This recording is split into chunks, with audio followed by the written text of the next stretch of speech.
بسم الله الرحمن الرحيم. الحمد لله والصلاة والسلام على رسول الله صلى الله تعالى عليه وسلم. كتاب أذكار إمام النووي شكل كتاب زورنا يا بكان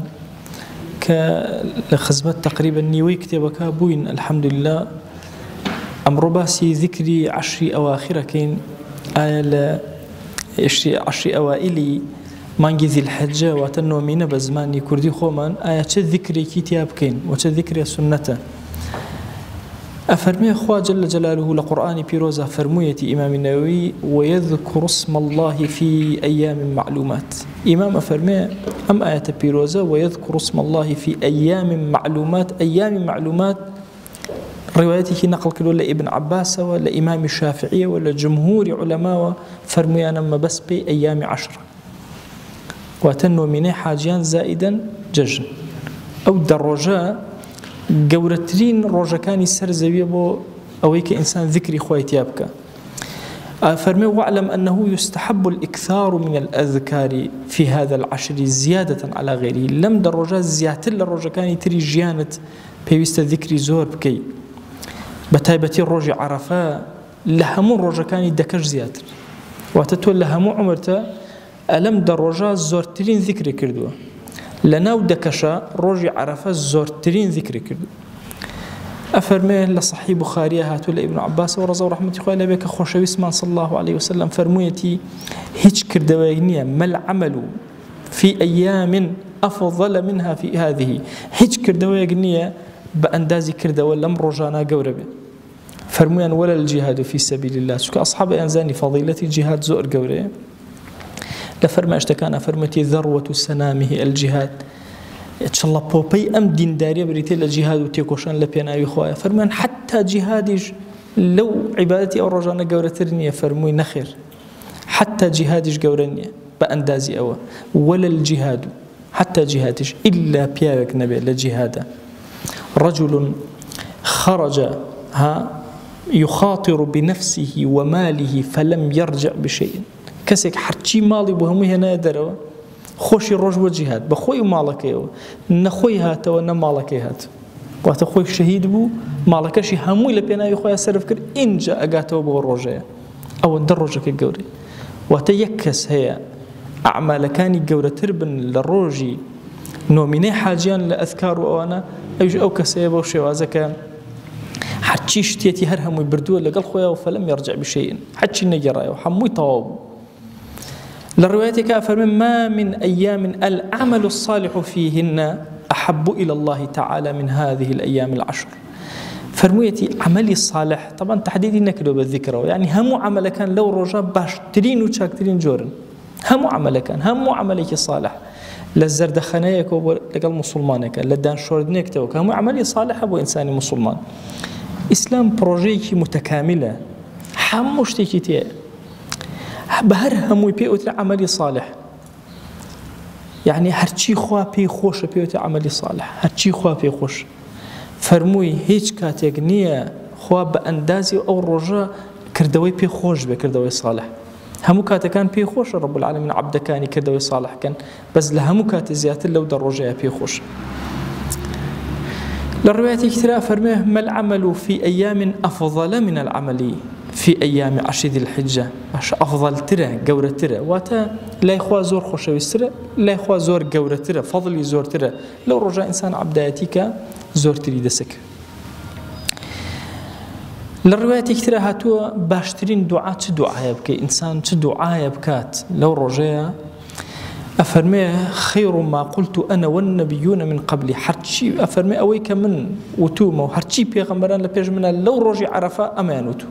لا إله إلا الله وحده لا شريك له له الملك وله الحمد وهو على كل شيء قدير. طبعا ليرا قد يقتن دابي برسالة خير الدعاء دعاء يوم عرفة باشا باشترين دعاء رجع عرفة كشي ذكرى دعانية شكو الدعاء ما بس شيء تيجيشتوين بقول تيجيشتوين كطلب كين لأخوة جل جلاله أفرمون توحيد جورتين طلب لخدا أم دعايات طوابي توحيد وعقيدتي هذا مزرعه أجر كسي طلبي توحيد لأخوة بكا جل جلاله بوتنوي كلماتي توحيد جورتين دعاء كردو ويقورتين دعاء همو بيغمبران عليهم الصلاة والسلام وبيغمبري خوشمان بريتي لا إله إلا الله وحده لا شريك له له الملك وله الحمد وهو على كل شيء قدير. لا روايتك برسياري لك أفضل الدعاء دعاء يوم عرفة باشا أفضل دعاء أويا باشا كابو دعاء كشتيك برو دعابك وأفضل ما قلت أنا والنبيون أميا وتربتي بدعاءك واني أمان شي دعاء بكي باشترين دعاء ودعاء للرجع عرفة أيكيت وبرزي أكيت أي باشترين ذكر كامل أو ذكر كذكر توحيد أيكي لا إله إلا الله وحده لا شريك له. سالم كري عبد الله أفرمي طبعا عبد الله كري عمر كري هي سالم مولاي عبد الله كري عمر طبعا مولا عبدك كأزادك عبدك كأزادك ولايتي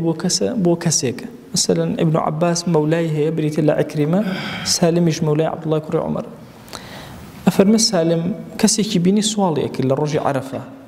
وتي نقبة دو سوالي شيء أمر الرجل يداوى لخلقك أمر الرجل بس داوى لأخواك برو الأخوة باريرو باشترين دعاء أمر الرجل فرصته هم يجيرا به خوا جل جلاله الرجل عرفه بفي الرواية كان ويدنو فيه الجبار خوا جل جلاله بعظمتي خوي لكي عرفه زوركو أبيتو نزيك أبيتو أفرمي هيج كاتيقني رب العالمين بأندازي أو رجب أو شوازي كلا يقب خوي كنزيك بالشيء كيوي عرفه بويا باشترين موقع لسر الزاوية بريتيل عرفه لو رجا كيوي عرف وباشترين دعاء لو رجاء أو باشترين رجبو دعاء أو رجاء كإنسان دعايتياك نينري همو أمت لي واستوى بسر كيوك وتوج لي روها وارك لقل أوان. لبخاري شريفة هاتو أفرمي جاري كان في غمر صلى الله عليه وآله وسلم إمام عمر رضي الله تعالى عنه أفرمي له قبيك هبو لنا قبك يابو لمنا أفرمي له دسي كرب الله أكبر دنجي برس كردوا على أهلي مزقود جوان للدنجي عمر بو أوانيش دنجي برس كردوا أهلي بازار كان دنجي برس كردوا على يكبر منا هر هم يبوب الله أكبر دنجي الله أكبر هر هم يدنج برس بو لهم سوتشكوا شو السنة بيشتر بس ما كلو كلا رجعنا دنج برس كنوا بالله أكبر سنة. إمام البخاري أفرمي ابن عمر أبو هريرة أمانة للرجكان أهاتنا الدروة للرجكان أيام 10 بنوا بازارا بسوقا بوانا هم أجران يكبران ويكبر الناس بتكبيرهما الله أكبر أنا كل خلق يجبدوانا الله أكبر أنا كل نكتنها روجي عرفة طوابي روجي الدكا بهر سوتشك بشونا كبرشنا الله أكبر أنا كل خلق يجلقل أنا الله أكبر يكرد دنجي برزكته وبالذكر كان هم أمانة موسمي خوان جل جلاله موسم إلى موسم كان بريتل النومينة حاجيان إنسان كاتك النومينة أم ذكره أو نفسك إنس خوي يقول دائتي بمعبدا وكل فرماشتك أفرمي يعني روجي عرفات صالي لو بيش صالي لو دوا خولا قناها كان دأبوري طبعا أما